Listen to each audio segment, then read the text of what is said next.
اللهم ليس لنا من الأمر إلا ما قضيت، ولا من الخير إلا ما أعطيت، فاجعل لنا في كل لحظة حظا من عبادتك ونصيبا من شكرك، وأنعم علينا بعفوك وعافيتك. اللهم إنك ترى ما لا نرى، وتعلم ما لا نعلم، فاكفنا شر ما في الغيب، واحفظنا بحفظك ويسر أمورنا.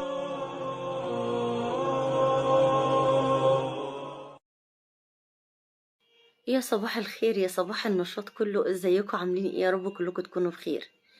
وحشتوني من الفيديو اللي فات. ازيكم عاملين ايه؟ متشكرة جدا لكل الناس الجميلة اللي دخلت في حياتي من داخل مصر ومن خارج مصر. وجودكم اكيد بيشرفني وبينورني. تعالوا بينا نصلي على النبي ونبتدي اليوم الحلو اللذيذ بتاعنا. اللهم صلي وسلم على سيدنا محمد، ونحط حتة اللايك الصغنطوط بسرعة علشان ما ننساهوش، وحتة الاشتراك الجميل. هنا كان معانا دكر بط كده حلو ومقلوظ. طبعا كنا صايمين يوم تسوعة، فربنا يتقبل مننا ومنكم يا رب العالمين، وتجعل ايامكم كلها خير وبركة كده يا رب العالمين. فقلت بقى ايه يعني، ربنا يوسع علينا. طبعا بالرب البط بيبقى موجود في البيت، فبيبقى بسهولة كده ان انت تروحي تذبحي بطاية حلوة مقلوظة زي دي وتولعي عليها كده النار. نضفتها طبعا كويس، غسلتها بليمون بنعناع بشوية دقيق، وشطفتها شطفتين كده، وفضلت نقعها في المية دي حوالي ساعتين 3. ورحت جايبه كده بقى شويه طماطم، شويه فلفل، شويه بصل، ورحت حطاهم في الارضيه بتاعه الحله. وشطفت البطايه كمان شطفه كده حلوه ومحترمه بنت ناس، ورحت نازله بيها على الطماطم على البصل على الفلفل زي ما حضراتكم شايفين. طبعا الحاجه طب تعالوا بقى نشوف الاول البهارات بتاعتنا. جبت معايا مكعبين مرقه، وجبت معايا كمان ما شاء الله كده شويه فلفل اسود وشويه ملح وشويه ورق لورا كده حلوين محترمين ولاد ناس، وحطيتهم كده على نص كوبايه ميه. وهشوح البطايه دي حوالي ساعه الا ربع بالظبط.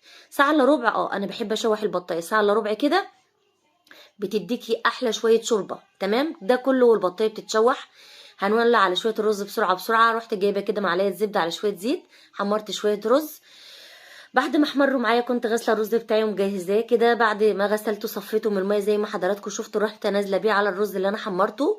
وكمان ما شاء الله حطيت ورقتين لورا ومكعب مرقه وشويه ملح، وظبطت الميه بتاعته. خلاص كده الغدا بتاعنا خلص بسرعه بسرعه. ما عملناش اي حاجه تانية ولا اي افتكاسات، بسرعه ما شاء الله. حوالي 10 دقايق كنت كده دخلت المطبخ وخلصت الغدا بتاعي. بعد ما البطايه اتشوحت زي ما قلت لكم حوالي نص ساعه او ساعه الا ربع، كنت طبعا غاليه لها الميه كده على البوتاجاز لان الكاتل بتاعي بايظ بصراحه. ورحت ضايفه ما شاء الله كده عليها الميه. خلاص بقى هديت على الرز، هديت على البطايه، عملت العرق صوص يا جماعه. طبعا كده عاده ربنا ما يقطعها، احنا بنعمله على طول في رمضان ولما بنكون صايمين دايما. ظبطت كل حاجه وظبطت مطبخي، ورحت نازله كده على الجرن زي ما انتم شايفين. وحشتوني يا اغلى ناس في حياتي، اجمل ناس في الدنيا. طبعا جايبه الاكل بتاع الفراخ اللي كانت طالعه معانا اللي انا وريتها لكم، وكمان ما شاء الله بقى اكل المعيز واكل البط. ربنا يوسع علينا وعلى الناس كلها. طبعا زي ما انتم شايفين بحط الاكل كده بتاع الفراخ وبظبطهم كده. ربنا يوسع علينا ويوسع عليكم يا رب العالمين. وعايزاكي كده ما تستعيبيش اي حاجه وتعملي كل حاجه بايديكي. ان ما ربناش شويه فراخ زي دول مش هناكل. ان ما جبناهمش كده كتاكيت وطلعوا عننا على ما كبرهم، صدقوني مش هتلاقوا حاجه تاكلوها. فربنا يوسع عليكي وعليا كمان يا رب العالمين. ان كان عندك مكان كده حاولي ان انت تستغليه وتظبطي الدنيا. عاملين ايه؟ وحشتوني من زمان، ما صورتش معاك وعايزين تعرفوا ان انا غايبه عنكم ليه. تعالوا اوريكم اللي حصل لنا وحصل لبيتنا، والدنيا غرقانه وميه والله العظيم 3. انا بقول قدر الله ما شاء فعل. بس ايه يعني عين وصابتنا. يعني محدش مثلا عنده جرن اللحمه، محدش عنده بط، كل الناس ربنا موسع عليه. بس يعني الناس بتبص لبعضها ببصه وحشه ليه مش عارفه. تعالي يا ملك كده، تعالي. شايفين يا ولاد؟ تعالي يا ملك، بصوا شوفوا فخرنا ايه. الفحره ده اهي غوطها كام متر؟ هنقول 4 متر. ماشي. طب بصوا كده اهو. تعالي يا ملك. شايفين دي كلها كده من جوه من اوضه الحمام يا ولاد؟ حاجه استغفر الله العظيم يا رب اجرك الله. بشيل الميه ده هي 3 مرات في اليوم. 3 مرات يعني بشيلها الساعه 8 الصبح، وبعدين ان انا بشيل الميه ده 4 مرات في اليوم زي ما انتوا شايفين كده. جبنا الموتور وعملنا الموتور وظبطناه، الميه تروح نازله على الموتور، يروح الموتور محروق. ايه الدنيا فيها ايه؟ الدنيا لسه بخير والناس بتحب الخير لبعضها. يعني مش عايزه اقول اكتر من كده. بس يا حبيبي، بس يا نور عيني، بس سيب الماسوره، سيب الماسوره يا ابني. فبنعمل زي ما انتوا شايفين اهو، الدنيا بايظه. ايه اللي انت عملته ادي ده؟ سبب غيابي عنكم. بقالي اكتر من شهرين ولا شهر ونص. لما انت تشوفي كده بيتك بيغرق والدنيا بايظه، اوعي رجليك يا مرة، والدنيا متبهدله، يبقى ليكي نفسك تصوري، يبقى ليكي نفسك تشتغلي. الحمد لله عمري ما طلعت ولا قلت لكم ان في حاجه اصلا وحشه ولا في اي حاجه عندي. بس زي ما انتم شايفين قلنا كده، ربنا يفكها علينا ويفكها على كل الناس يا رب. ويفك كرب كل الناس يا رب. طبعا زي ما انتوا شفتوا كنت هتكفي كمان على وشي، فربنا يسترها علينا وعليكم يا رب العالمين. هنا بقى زي ما انتوا شايفين العركة اللي حصلت في الجرن. انا والله العظيم 3 ولاد النفسية بتاعتي متدمرة بسبب الجرن ده وبسبب المية اللي فيه، مش عارفة فيه ايه بالظبط. يعني ربنا يسترها والله العظيم 3 حاجة كده، استغفر الله العظيم.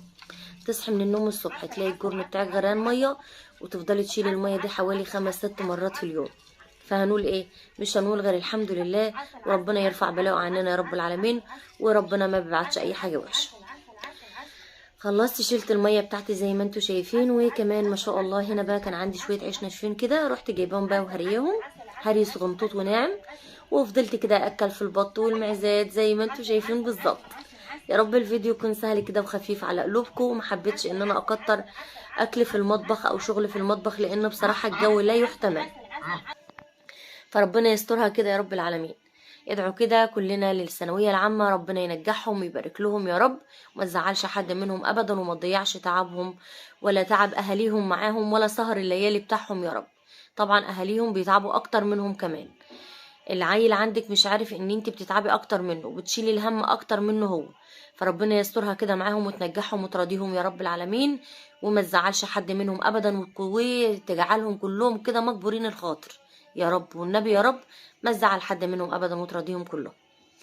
بسرعه بسرعه كده زي الشطوره خلصت شغل الجرن بتاعي ما شاء الله، ولا حول ولا قوه الا بالله. صلوا على النبي يا جماعه عليه افضل الصلاه والسلام. وبالمكنسه بصوا بنشيل الكنسه اللي تحت البقرة واللي تحت المهرة كده بسرعة ما شاء الله. ربنا يدينا الصحة كده والصحة الكتيرة، علشان خاطر ربنا يعيننا كده على اليوم بتاعنا، بيبقى صعب بصراحة، وبيبقى كله شغل وكله يعني مش عايزة احكي لكم، بيبقى هدة حيل. بس طول ما انت شغالة وانتي نفسك مرضية كده، وكمان بنبقى نفسك تعملي كل حاجة لولادك وانتي شغالة، فاكيد بتبقي مش زعلانه. فانا عايزه اشتغل على الشغل ده كده 2-3، ربنا يدينا الصحه ونشتغل كمان وكمان، ويا رب ما تحرم حد من صحته ابدا، لان الصحه هي اللي بتعمل لنا كل حاجه، بتخلينا كده اول حاجه نفسيتنا بتبقى كويسه، بنوم ونشتغل ونتحرك ونروح شمال ويمين. فربنا يدينا الصحه كلنا يا رب العالمين.